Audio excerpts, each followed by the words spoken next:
là encore une communication à deux voix, puisque nous avons le très grand plaisir d'accueillir donc Zohor Shaaban de la Bulac et Muriel Roiland de l'IRHT.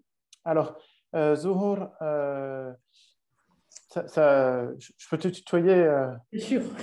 On se tutoie dans la vraie vie, donc pourquoi pas sur Zoom. Zohor, tu es docteur en langue, littérature et civilisation arabe de la Sorbonne et tu es chargé du signalement des manuscrits arabes à la Bulac. Tu es donc une collègue de Fatma et Aladin. Exact. Et je te remercie au nom de Digimag pour ta présence aujourd'hui. Et Muriel Roiland, que je tutoie aussi, si ça ne te dérange pas. Muriel donc, est ingénieure d'études à l'IRHT. L'IRHT, c'est une unité du CNRS, l'Institut de recherche et d'histoire des textes, qui est une auguste institution qui a plus de 70 ans, je crois. 80. Et qui est... Pardon ? 80 ans. 80, pardon. Et qui est donc le grand centre de la philologie en France, hein, qui à l'origine était plutôt spécialisé dans les manuscrits latins, grecs, et qui depuis combien de temps il y a une section arabe? Depuis le tout début. Depuis le tout début, d'accord. Dès 1937. D'accord, donc il y a une section arabe depuis 1937. Et donc tu es à la section arabe responsable de la collection d'imprimés ainsi que de la collection de manuscrits, qui est en fait une collection de reproduction de manuscrits en langue arabe. Et bon, entre autres choses, je ne vais pas m'étendre sur toutes tes missions qui sont nombreuses.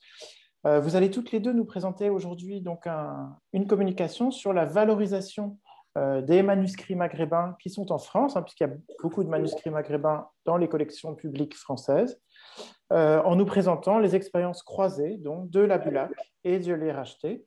Vous avez du coup toutes les deux 40 à 45 minutes et je vous remercie encore infiniment et je me réjouis de vous entendre. La parole est à vous. Merci beaucoup. Alors, comme notre sujet est une expérience croisée, nous avons choisi d'être ensemble.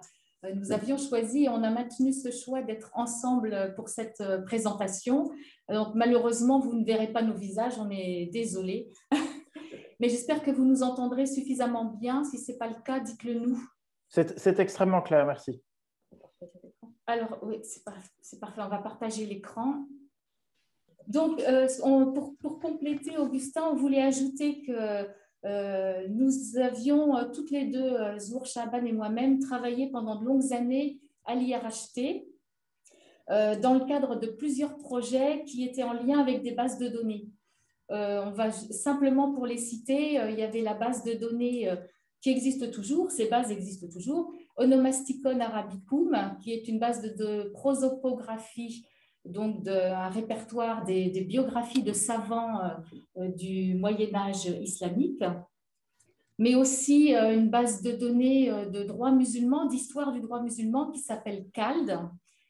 Et enfin, nous avons toutes les deux aussi travaillé sur la base de données principale dont on va vous parler, dont moi je vais vous parler, puisque Zohor maintenant est à la Bulac, qui s'appelle la base de données de reproduction des manuscrits de l'IRHT qui s'appelle Medium. Alors, l'IRHT et la Bulac sont deux institutions publiques pilotes dans le domaine de la valorisation des fonds manuscrits arabes présents sur les territoires français.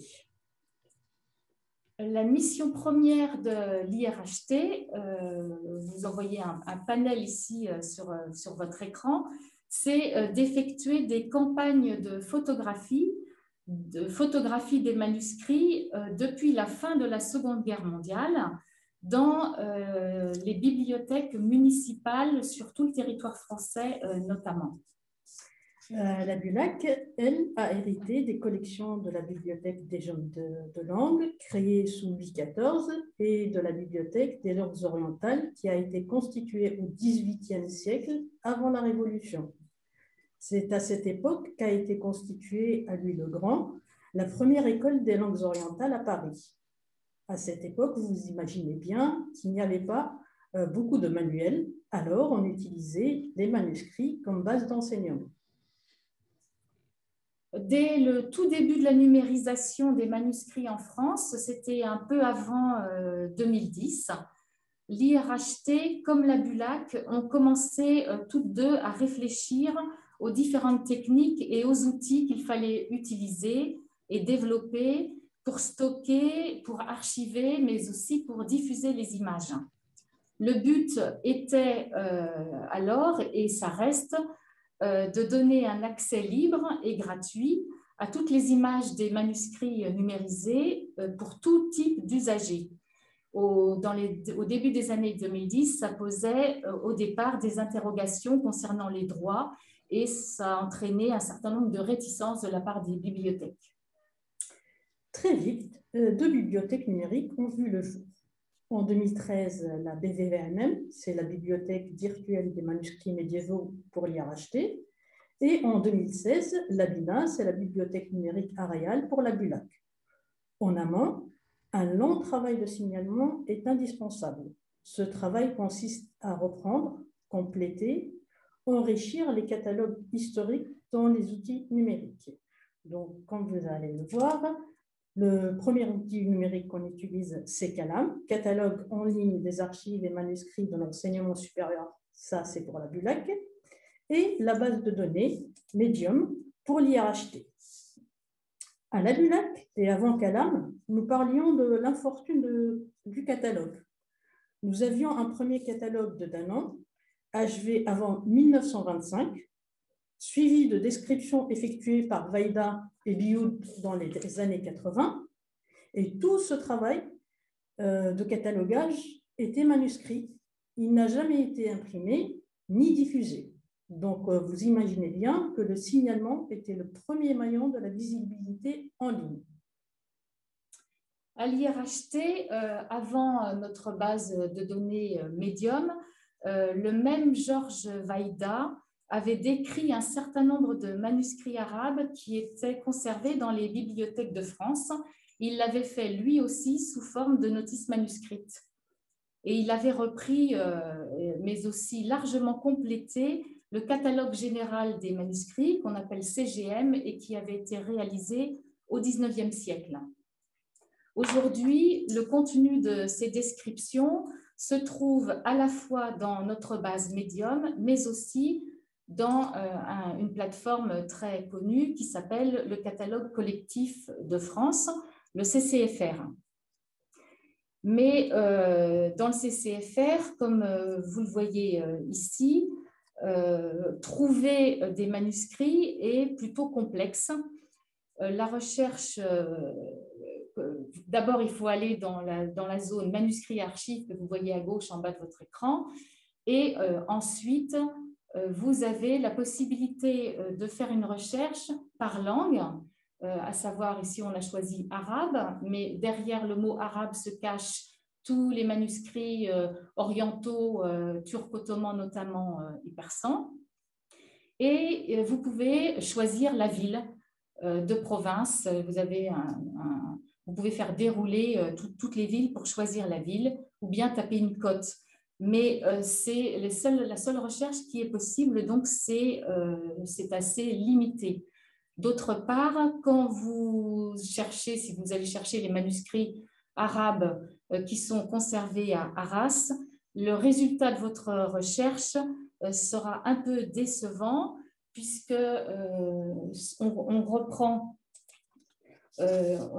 ce catalogue en fait reprend les notices qui étaient contenues dans le CGM, dans le catalogue général des manuscrits, et la translittération, comme vous le voyez à l'écran, est une translittération ancienne et les contenus des manuscrits n'ont jamais été révisés. Donc la recherche est particulièrement difficile et parfois il faut lire à haute voix pour savoir à quoi correspond le titre qu'on voit à l'écran.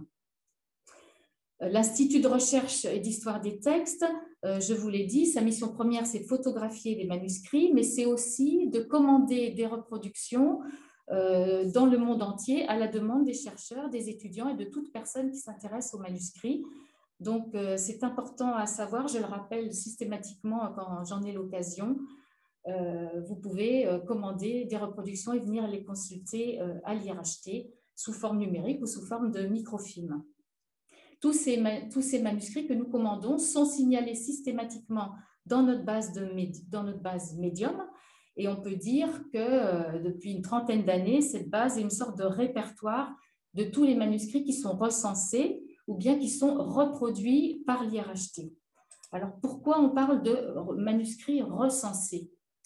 Recensés parce qu'un certain nombre ne sont plus présents dans les collections au moment de leur numérisation, mais leur signalement subsiste. On voit ici qu'Arras, par exemple, 2 manuscrits sont signalés détruits, là et là, comme vous le voyez, mais on garde quand même le signalement. Pourquoi? Ils ont été détruits pendant la Première Guerre mondiale suite au bombardement, mais il est très important de garder une trace numérique de leur existence pour plusieurs cas. Par exemple aussi, pour la Bulac, on a décidé de signaler les manuscrits manquants. Quand vous allez le voir ici, par exemple, c'est un manuscrit qui a existé, mais qui est manquant pour le moment, on ne l'a pas. Et pourquoi on le signale? Parce que c'est un moyen de prouver leur appartenance si on vient à les retrouver. Pour la petite anecdote, le 26 février dernier, notre ancien directeur scientifique, Monsieur Francis Richard, a découvert dans une description d'un catalogue de vente aux enchères, un manuscrit qui portait le cachet de l'école des jeunes des langues. Alors, nous avons dû regarder dans nos anciens catalogues si on avait la trace de ce manuscrit, quand est-ce qu'il a disparu. Et grâce à toutes ces recherches, nous avons pu récupérer ce manuscrit. Il est maintenant revenu dans nos collections. Donc, on a bien compris pourquoi il était toujours important de signaler ces manuscrits pour pouvoir connaître l'existence ou éventuellement même les retrouver. À l'IRHT, la base de données Medium, comme le CCFR, est une base ancienne et qui souffre de son ancienneté, si je puis dire, parce que si on veut faire une recherche, on peut le faire, contrairement au CCFR, si on veut faire une recherche par titre et par nom d'auteur, on va obtenir un résultat et on va obtenir un résultat qui va être plus lisible parce que grâce à Zour Sharaban, tous les contenus ont été révisés. Donc, la translittération, on a retenu la translittération arabica, donc la recherche est possible. Néanmoins, la recherche principale dans cette base, c'est une recherche qui se fait comme dans le CCFR, par pays, par ville, par établissement et par code. Consciente de cette difficulté d'accéder aux données, la Bulac a fait le choix dès le départ, c'est-à-dire depuis 2003, de faire un signalement des manuscrits persans, turco-ottoman et arabes en double écriture, comme vous le voyez ici. Donc, on a choisi de mettre le titre dans la langue originale, plus la translittération. Cette translittération se fait selon la norme ISO 233-2, c'est la même norme que celle de la BNF. Nous sommes en France, le premier établissement universitaire à verser des notices en biécriture des manuscrits proche-orientaux dans le catalogue Calam. Je vous rappelle que Calam, donc le catalogue en ligne des archives et des manuscrits de l'enseignement supérieur, contient des archives et des manuscrits de l'enseignement supérieur, mais pas que. Il y a quelques musées dedans, comme par exemple le musée Curie, le musée Jacquemart-André. Et toutes les notices que nous mettons sur Calam sont référencées, comme celles de la BNF, dans le catalogue collectif de France.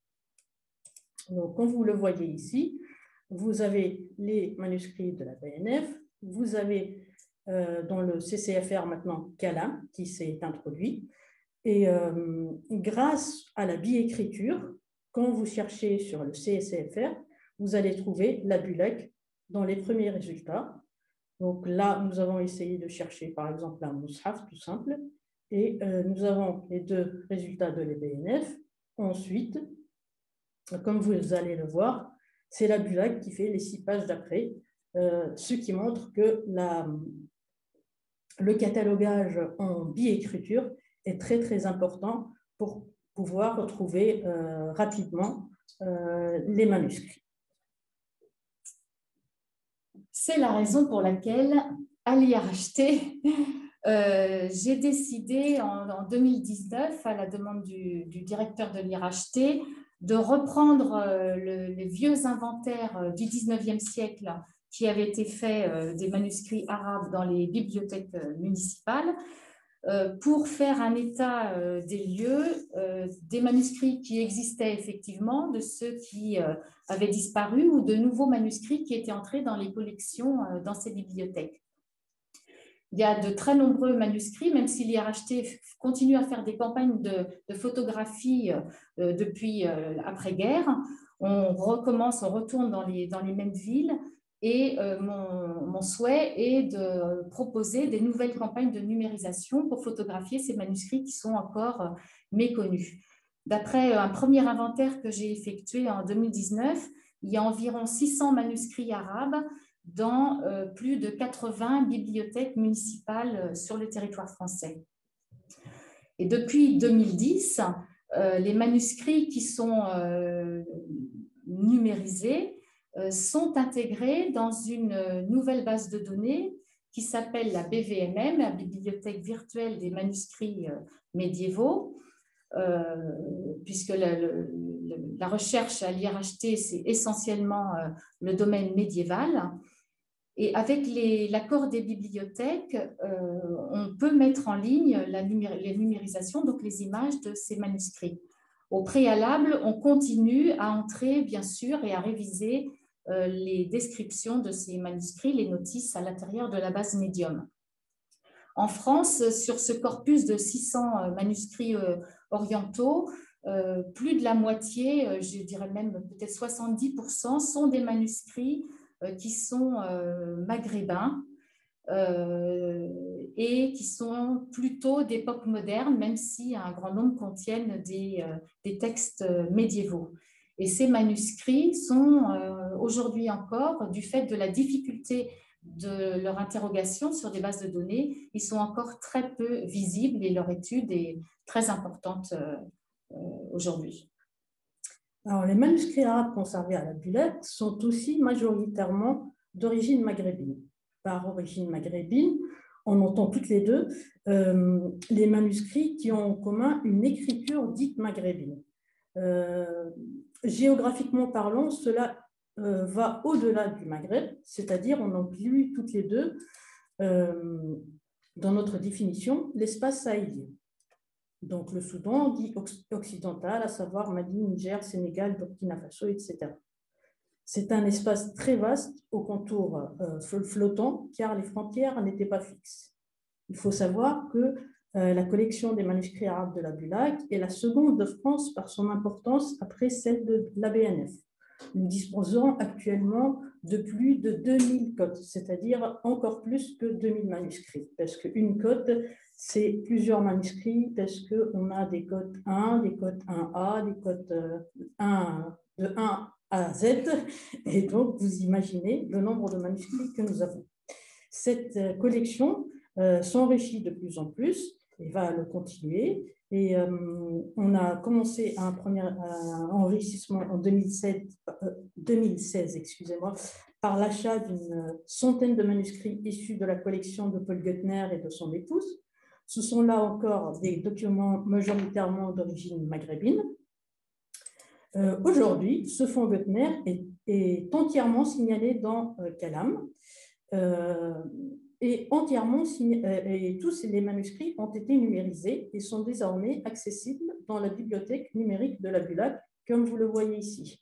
Donc là, on a fait la requête Goettner et nous avons 88 documents. Les autres documents sont en tocotement et en personne. Et tout est accessible, toutes les numérisations sont faites sur l'original, elles sont en couleur.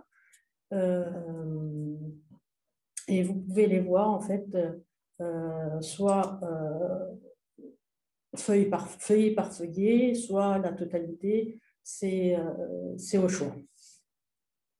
La vocation de la BINA est de donner progressivement accès à la numérisation aussi bien des manuscrits que des archives conservées à la BULAC. Toutes les disciplines des sciences humaines et sociales, mais aussi les études littéraires et linguistiques sont concernées. À ce jour, nous avons plus de 600 documents consultables dans la BINA, comme vous le voyez ici. Donc, vous avez non seulement les images, mais vous avez une partie de la description sur la matérialité, le contenu et en fait le nom d'auteur et tout ce qui va avec. À l'IRHT, outre les 2 bases de données dont je vous ai parlé, donc la base de données de signalement des manuscrits dans Medium, et aussi la base de la BVMM, la bibliothèque virtuelle des manuscrits médiévaux. Outre ces 2 bases qui seront bientôt, on l'espère en 2021, réunies sur une même plateforme pour pouvoir simplifier la recherche, parce que la base Medium, il est difficile, quand vous voyez sur votre, ici, Zour, quand vous voyez afficher lien, ça signifie que le manuscrit a été numérisé et on peut renvoyer à la base BVMM et on accède aux images. Mais quand on n'a pas l'habitude, et alors on arrive ensuite sur la base de la BVMM pour voir les images. Mais quand on n'a pas l'habitude de jongler avec Medium, pour un internaute lambda, c'est extrêmement difficile et même les chercheurs ont beaucoup de mal à s'y retrouver. Donc, on veut réunir ces 2 bases sur une même plateforme qui s'appellera ARCA, Bibliothèque numérique de l'IRHT. Et on va bousculer un peu les frontières pour aller vers le monde moderne, parce qu'on a des collègues qui travaillent sur des manuscrits arabes de l'époque moderne, mais aussi des collègues du monde grec qui ont des textes qui précèdent le Moyen-Âge. Donc, nous allons nous élargir, si je puis dire. Alors, je voulais vous signaler une autre base de données qui est à l'IRHT, qui a été développée elle aussi depuis très longtemps, qui s'appelle BIBAL. Cette base de données a vocation à devenir la base nationale des provenances des manuscrits, mais aussi des livres anciens qui sont conservés dans les bibliothèques de France. Et c'est dans cette base que je souhaite, à partir de maintenant, entrer la description des manuscrits arabes qui sont conservés dans les bibliothèques municipales, en commençant par les manuscrits maghrébins. Il y a certaines bibliothèques municipales de plus grande importance, comme celle de Lyon, ou celle de Rouen, ou celle de Besançon, qui, elles, sont en lien avec la BNF et qui disposent d'un outil de catalogage en EAD qui est proposé par la BNF et qui s'appelle TAPIR. TAPIR signifiant traitement automatisé pour la production d'instruments de recherche, et non pas le petit animal, c'est un clin d'œil au petit animal qui est en dessous. On invente toujours des nouveaux noms pour nos bases de données, ce qui fait qu'on s'y perd un peu. Mais la grosse difficulté actuelle de ces bibliothèques, y compris pour les bibliothèques comme Lyon, c'est de pouvoir reprendre les contenus des manuscrits arabes et d'avoir sur place, dans les villes, des personnes ressources qui vont être capables de réviser les notices, de les corriger, ou de les compléter ou de les créer quand des manuscrits ont été récemment acquis. À la BULAC, la numérisation des manuscrits a commencé en 2016 grâce au soutien de la région de l'Île-de-France, après un long travail préparatoire de 3 ans. En 2017-2018, 150 manuscrits persans et arabes ont été numérisés. En 2019, le corpus de manuscrits turco-ottomans a été numérisé dans son intégralité, soit 248 volumes. Et la dernière campagne en date a permis de traiter la totalité des fonds Gottner, dont nous avons déjà parlé. Et je vous montre un petit trésor du fonds Gottner. C'est un manuscrit berbère, donc Kitab al-Barbaria. C'est la traduction commentaire en berbère de la Moudawana. Donc, quand vous entendez manuscrit arabe, c'est aussi, il y a des manuscrits berbères, il y a des manuscrits aussi écrits dans des langues africaines, à savoir le soninké par exemple. Donc vous avez un texte en arabe, les marges peuvent être dans une autre langue, comme vous le voyez ici, par exemple. Ça, c'est un Sharh Mukhtasar Khalil, c'est un best-seller, comme on va dire, de droit musulman. Le texte ici est en arabe et les marges ou les gloses peuvent être dans une autre langue africaine. En l'occurrence, ici, c'est le soninké. Et donc, j'ai la possibilité dans Kalam d'indiquer les langues arabes et soninké. Et ici, nous avons la référence à Mohamed Bagayougo, un célèbre, un grand érudit ouest-africain du 6e siècle. 16e siècle. Excusez-moi, oui. Donc, dans le manuscrit arabe, il y a toujours des trésors. Il n'y a pas que la langue arabe, il y a d'autres langues. Et la description en EAD, ou Kalam, Tapir et Archimède, comme tout à l'heure nous l'a montré le collègue, permettent en fait de faire une description très fine des manuscrits et d'indiquer les langues qui existent dans ces manuscrits-là, à savoir par exemple les langues africaines ou les langues berbères ou toute autre langue. Alors, même chose dans les bibliothèques municipales de France, où il y a aussi de très nombreux manuscrits en écriture arabe, mais qui sont aussi dans d'autres langues. Dans la BVMM, aujourd'hui, on a mis en ligne environ 300 manuscrits arabes qui ont été numérisés, et on possède sous forme de microfilm, cette fois, 3500 reproductions de manuscrits conservés en France, mais aussi manuscrits conservés à l'étranger, puisque je vous ai dit qu'on commandait depuis très longtemps aussi des manuscrits et des reproductions à l'étranger.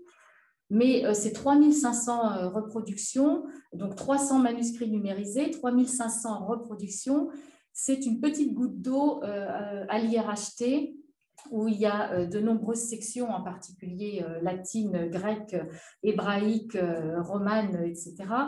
Et nous avons en totalité 80 000 reproductions de manuscrits à l'IRHT. Donc c'est énorme, et les manuscrits arabes sont une petite partie. En plus de des conventions que nous signons avec les bibliothèques municipales de France, sous la tutelle du ministère de la Culture, pour mettre en ligne, pour continuer à numériser et à mettre en ligne les manuscrits sur la BVMM. En plus de ces accords, l'IRHT passe aussi des conventions avec des propriétaires de bibliothèques privées. Et ça a été le cas depuis que je suis, moi, à la section arabe en 2007. Ça a été le cas à 2 reprises. On a passé un accord avec une petite bibliothèque, pas si petite que ça d'ailleurs, une bibliothèque de Zawiya à Mostaganem. Le chir de cette confrérie nous a contactés parce qu'il souhaitait que l'IRHT forme le bibliothécaire à la numérisation des manuscrits. Et il a apporté avec lui pour sa formation des manuscrits, et en échange, nous avons mis en ligne, on a fait une sélection d'une vingtaine de manuscrits contenus dans sa bibliothèque pour les mettre en ligne dans la BVMM et les rendre accessibles à tout le monde. Et plus récemment, il y a 3-4 ans, on a également signé un accord de partenariat qui est en cours avec une bibliothèque privée à Tombouctou qui s'appelle la bibliothèque Mohamed Tahar. Et là aussi, nous avons pu faire venir quelqu'un de Tombouctou pour le former à la numérisation, et nous essayons de continuer à trouver des financements ensemble pour pouvoir poursuivre cette numérisation et faire connaître ces manuscrits à travers la numérisation dans la BVMM. Dans les bibliothèques municipales de France, certes, il y a beaucoup de manuscrits maghrébins d'époque moderne, mais j'ai constaté qu'il y avait aussi très souvent des manuscrits africains qui ne sont pas ou très peu signalés dans le CCFR, et il est donc très utile de les mettre en valeur. Donc, pour conclure, comme vous avez déjà vu, ne serait-ce que pour nos deux institutions, nous avons plusieurs bases. Donc, pour récapituler, nous avons le médium pour le signalement des manuscrits à lire achetés, Calam pour le signalement à la Bulac, Archimède pour M. Bourles. Nous avons des bibliothèques numériques, donc la BVMM pour l'IRHT, la BINA pour la Bulac. En plus, nous sommes visibles aussi sur archive.org, et là, vous voyez le nombre de vues de ce seul manuscrit de Kitab al-Barbaria, pour vous dire que c'est très important et qu'il faut venir voir les trésors que nous avons. Et tout ça, la multiplication de toutes ces bases de données pourrait peut-être nuire à la visibilité de ces trésors qui sont conservés dans les bibliothèques de France. Et le défi actuel est de créer une interopérabilité entre toutes ces bases afin de faciliter l'accès aux données et que les chercheurs puissent en tirer profit. C'est l'objectif premier de la future plateforme Digimac, qui mettra l'accent sur les documents qui concernent le Maghreb, beaucoup moins visibles, quoique beaucoup plus nombreux que les documents moyen-orientaux. Et vous savez déjà qu'il y a déjà une bibliothèque numérique de la BNF, la Bibliothèque d'Orient, et on aimerait qu'il y ait une bibliothèque du Maghreb. On vous remercie. C'est nous qui vous remercions énormément toutes les deux. Vraiment, Zohor et Muriel, c'était extrêmement intéressant, extrêmement clair, riche, complet. C'est fabuleux. On a appris énormément de choses. Moi, ce qui me frappe avec l'ensemble des présentations de ce matin, c'est vraiment le foisonnement, la diversité immense des ressources disponibles, et en même temps, du coup, la difficulté à accéder à l'ensemble. Et vraiment, ça plaide pour la pertinence du projet de Digimag, et ça nous donne beaucoup à penser.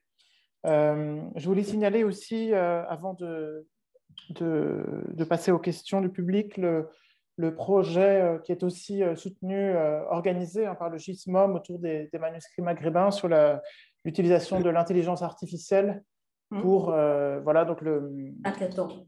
Le hackathon, c'est ça, c'est donc en partenariat avec Calfa, le GIS, surtout en la personne de Noémie Lucas, s'occupe d'entraîner un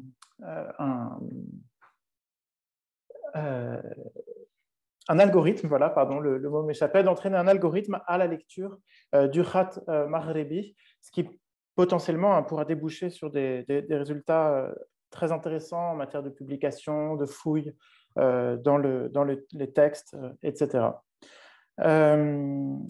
Et aussi, peut-être une dernière remarque, c'est sur les partenariats que Muriel, tu nous as présenté, avec la Zawiya Alawiya de Mustaranem ou avec la bibliothèque de Mohamed Tahar à Tombouctou. J'imagine que ça fera aussi des échos avec les projets que Paul va nous présenter, Paul Love, sur les bibliothèques de Djerba, et évidemment avec cette question de la façon dont ce que nous entreprenons ici peut être utile aussi au Maghreb. Alors, nous avons une question de Esma Al-Arbi. Bonjour Esma, qui est une étudiante de l'INALCO, qui demande si, parmi ces ressources que vous avez signalées dans les manuscrits, il y a de l'arabe maghrébin, et qui demande plus précisément s'il serait possible dans les descriptions, dans les catalogues, de signaler les variétés de l'arabe, l'arabe classique, le dialectal, le moyen arabe, parce que souvent la distinction entre dialectal et moyen arabe n'est pas forcément très claire.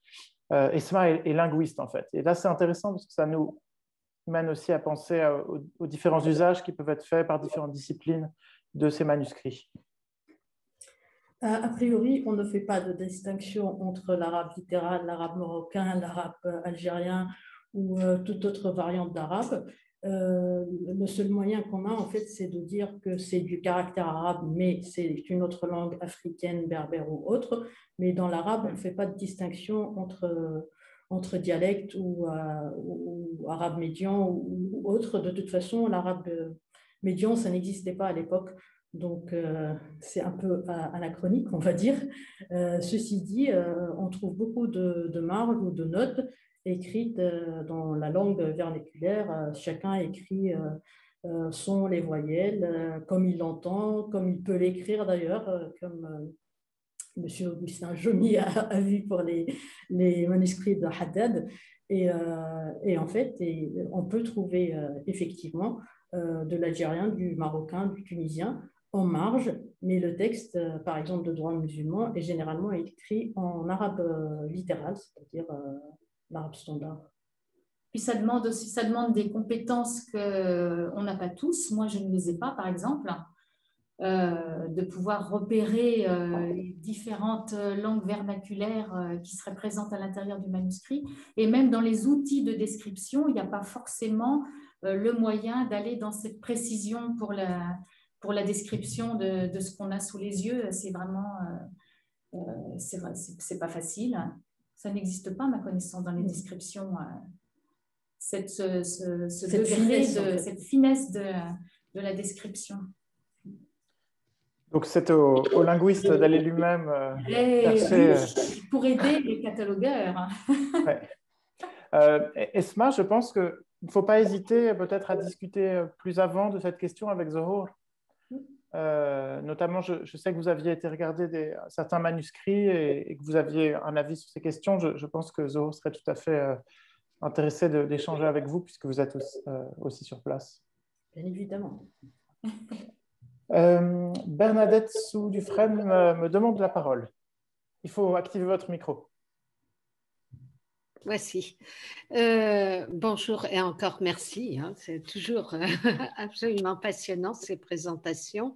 Je voulais juste vous demander si le projet Bibliothèque du Maghreb sur le modèle de Bibliothèque d'Orient avait été acté. Ah, c'est Augustin Jomier qui va pouvoir répondre. Ah, alors Augustin, je t'écoute. Non, pour le moment, il n'y a pas de partenariat spécifique avec la BNF. Mais disons c'est un horizon possible de Digimag. Mais ça fait partie des choses qu'il faut qu'on discute et qu'on construise. On avait déjà discuté. On échangera après peut-être entre nous. C'est vraiment une idée commune, effectivement. Avec grand plaisir. Merci beaucoup. Alors, il y a une question d'Antoine Perrier. C'est une double question. Antoine nous demande, Antoine qui est chercheur à la Casa Velasquez, s'il est possible de donner une idée des thématiques ou des genres littéraires couverts par ces manuscrits, notamment les manuscrits numérisés. C'est vrai qu'il y a beaucoup de manuels de FIRC, mais qu'est-ce qu'il peut y avoir d'autre? Et la deuxième question, alors à laquelle j'ai en partie répondu, si vous voulez, je peux poursuivre. Est-ce qu'il existe des projets d'OCRisation comme ceux que pratique la Fondation Abdelaziz Ibn Saoud de Casablanca? Justement, c'est le projet qui est en cours avec le GISMOM. Peut-être, Mehdi, si tu peux mettre un lien vers le carnet sur ces questions dans le chat, comme ça répondra à la question d'Antoine. Zohor et Muriel, je vous laisse répondre à la première partie. Pour les thématiques à la Bulac, il y a une quinzaine carrément de thématiques, mais les manuscrits sont catalogués par code, c'est-à-dire de 1 à 2000. Donc, on fait thématique par thématique. Donc, pour le moment, il y a la grammaire, il y a du droit musulman, il y a des Corans, mais en fait, la collection est beaucoup plus large. Il y a de la poésie, il y a un peu de géographie, il y a un peu de manuscrits de sciences, à savoir quelques manuscrits de médecine. Et ça va s'élargir. En fait, il Mais la plus grande majorité des manuscrits sont des manuscrits de droit musulman, on va dire. Dans les bibliothèques municipales, il y a exactement la même diversité.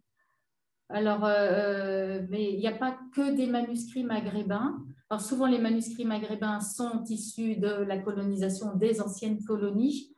Mais il y avait aussi en France des collectionneurs qui ont donné alors, aux bibliothèques municipales dans lesquelles ils vivaient leur collection de manuscrits qu'ils ont acquis pendant leur vie.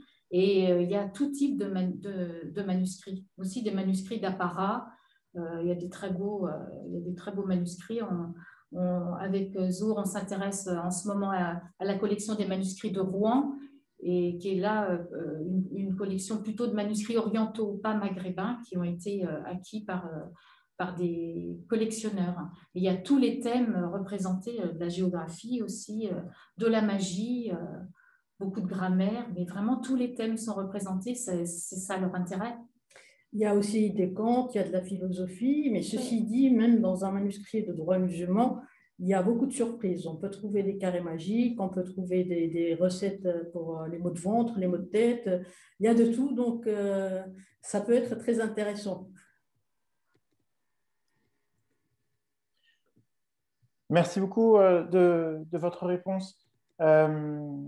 Oui, moi, ce qui m'a frappé, alors notamment dans les manuscrits de la Bulac, hein, c'est que ça reflète, c'est beaucoup des manuscrits de la période moderne, et, surtout 18e, 19e, et ça dit vraiment énormément sur la culture lettrée rurale, enfin, dans le monde rural maghrébin de cette période. Je crois que c'est extrêmement lié aux Zawiya, avec beaucoup de kalam, de fiqh, de tasawwuf. Pas mal de poésie aussi. Ceci dit, c'est le socle de l'enseignement au Maghreb, en fait. Même dans les écoles primaires au Maghreb, on apprend et le Coran, et les sciences religieuses, et la poésie, et la lecture, on apprend tout. Donc, en fait, ça représente bien le socle de l'enseignement. Oui, oui, tout à fait. Ouais, ouais. Alors, Claire Murner me demande d'en dire plus sur le logiciel qui permettrait de décrypter le khat maghrebi, le style maghrébin. Il n'est pas encore. Est-ce que, je sais, si jamais Noémie... Je pourrais peut-être trouver le lien pour Hackathon. Oui, alors Mehdi a mis le lien dans le chat. Si jamais Noémie Lucas est là et qu'elle veut intervenir, qu'elle n'hésite pas à lever la main, je pourrais lui laisser la parole.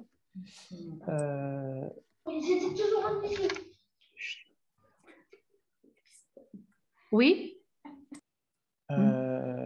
Hop. Est-ce qu'il y a d'autres questions? Je pense qu'il y a des questions pour moi. Noémie. Noémie, tu peux parler. Merci beaucoup. Par contre, ton micro est désactivé. Oui, bonjour. Bonjour Noémie. Je ne sais pas si vous m'entendez. Si, tout à fait. Oui, donc pour apporter quelques précisions donc, à Clara, en fait, on a avec donc, la Bulac et Kalfa, donc, qui est notamment une start-up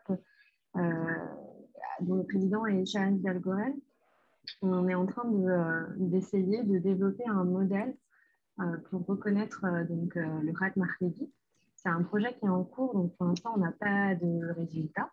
On vous en présentera normalement début juin.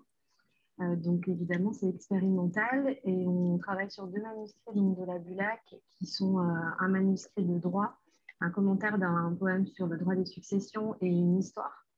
Pour vous un peu, ça rejoint un peu la question que vous posiez. Donc on utilise différents types de thèmes et donc on en est à la transcription, reconnaissance de la mise en page, annotation des pages et transcription, et on espère avoir un modèle prochainement. Merci Noémie. Est-ce qu'il y a des questions peut-être pour Noémie tant qu'elle a la parole? On a mis le lien vers le blog qui présente le projet dans le chat.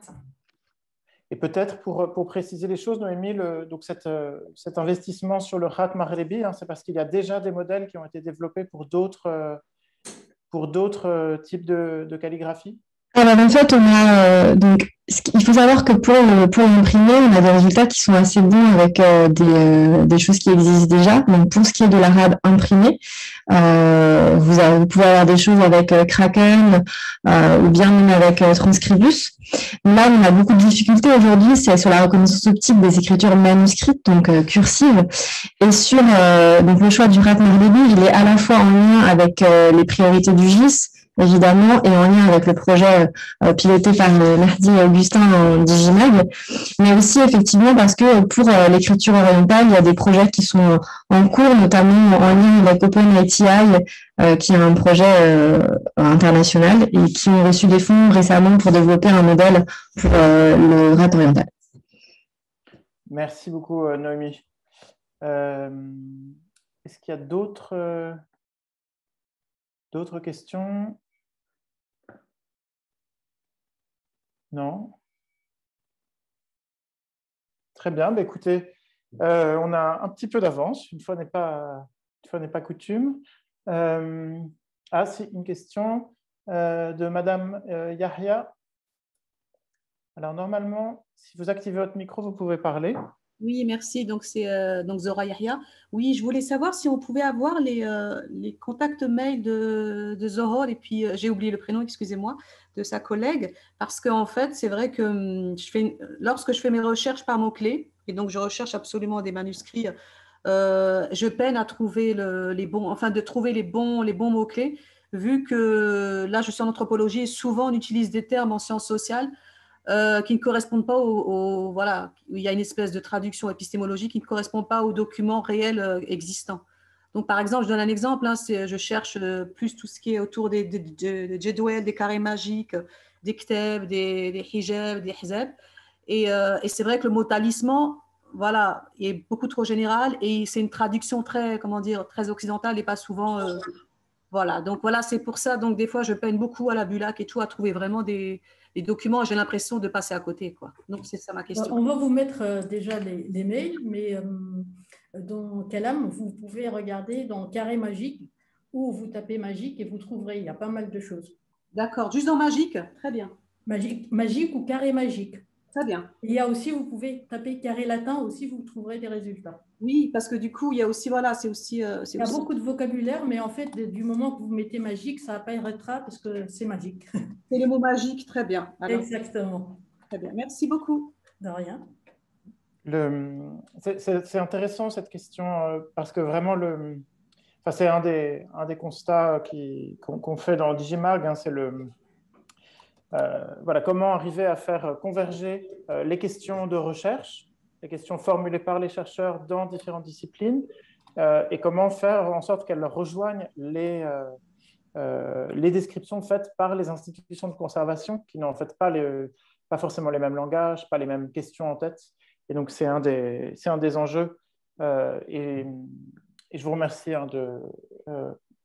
Zohra Yahya En fait, le bibliothécaire se base sur les sujets et les mots-clés qui s'appellent rameaux à la bibliothèque généralement. Et donc, ils sont référencés soit dans le SUDOC, comme vous tapez sur le SUDOC, vous cherchez un sujet, et où il faut taper carrément rameaux sur Google. Et vous allez voir à quoi ça correspond. Parce que généralement, pour pouvoir trouver, on a des normes en fait à respecter, donc on ne peut pas mettre n'importe quoi comme sujet. Et c'est pour ça que le chercheur, lui, il est dans ses recherches, dans ses mots-clés, et le bibliothécaire, il est dans ses mots-clés à lui. Et c'est pour ça que c'est très important. Nous, on essaye de faire des ateliers, par exemple, de rencontrer des chercheurs et tout, pour pouvoir justement avoir à notre point de vue. Et moi-même, j'essaye en fait de faire le plus possible dans les notices, de mettre le plus de mots-clés possible, le plus de sujets possible, d'écrire en arabe, d'écrire en français, en translittération, parce que je viens de la recherche et je sais que c'est pénible de chercher et de ne pas trouver, surtout que ça existe. Et donc, on essaye tous de faire le maximum pour que ces trésors soient visibles, que pour chaque chercheur, il trouve un intérêt. Merci. Oui. Merci beaucoup. En même temps, je voulais vous dire que moi, je suis bibliothécaire de métier, je suis chercheur maintenant. Donc, Parfait. donc, ça me parle tout ce qui est suite au Kéramo, mais c'est vrai que j'ai un objet de recherche qui est très compliqué parce que c'est… Exactement, mais en fait, on est obligé de piocher dans Rameau. Voilà. Tout à fait, mais bon. Merci beaucoup. De rien. On va essayer d'améliorer les choses et de penser par objet de recherche grâce à Digimag. Alors, on a une question dans le chat de M. Agoun qui demande, alors je ne sais pas si on aura une réponse, quelle est la plateforme la mieux indiquée pour accéder au maximum de ressources en poésie maghrébine? Alors, n'étant pas littéraire, je ne me suis jamais posé cette question. Déjà, quel type de ressources? Est-ce que c'est des ressources manuscrites ou des ressources imprimées? Et malheureusement, il n'y a pas de base de données, à ma connaissance, qui soit spécifique à la poésie. Donc, on est obligé…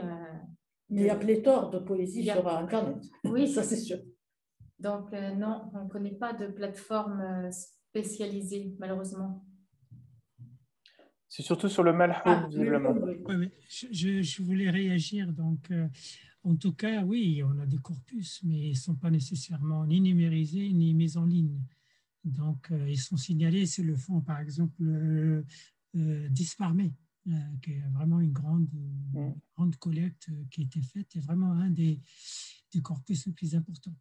Il y a aussi la poésie berbère, mais après, donc, maghrébine, je l'intègre dedans, le caractère arabe, mais si on parle de la poésie maghrébine dans le sens poésie en arabe, c'est quelque chose qui reste à explorer et à croiser avec les diverses sources qui sont existantes.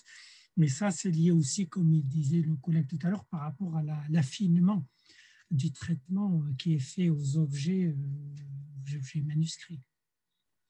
Donc, du coup, Hassan, les archives de Desparmet sont à la MMSH? Oui, tout à fait. Oui. D'accord. Donc là, il y a des choses très, très précieuses sur la poésie dans la première moitié le premier quart du XXe siècle.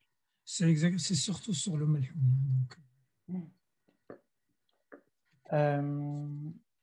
Alors, une question plus générale. Quelle base de données recommanderions-nous pour retrouver des ouvrages datant des années 1990 à aujourd'hui édités dans des maisons d'édition algériennes? Je ne sais pas si parmi les panélistes, quelqu'un a une idée.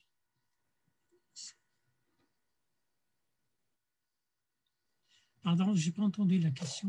Donc, une question d'un spectateur anonyme. Quelle base de données recommanderiez-vous pour retrouver des ouvrages datant des années 1990 à aujourd'hui, édités dans des maisons d'édition algériennes? Le plus simple, c'est de passer par les catalogues déjà, comme le Suddoc ou les catalogues des bibliothèques. Et là, avec le référencement bibliographique, on a des indications sur les pays d'édition. Donc, par exemple, le Suddoc, on peut arriver par le zone de publication par pays. Donc, on arrive à croiser et un éditeur et un pays d'édition. Donc, si on qualifie ça à l'édition algérienne, parce que l'édition algérienne aussi peut être éditée ailleurs. Donc, voilà.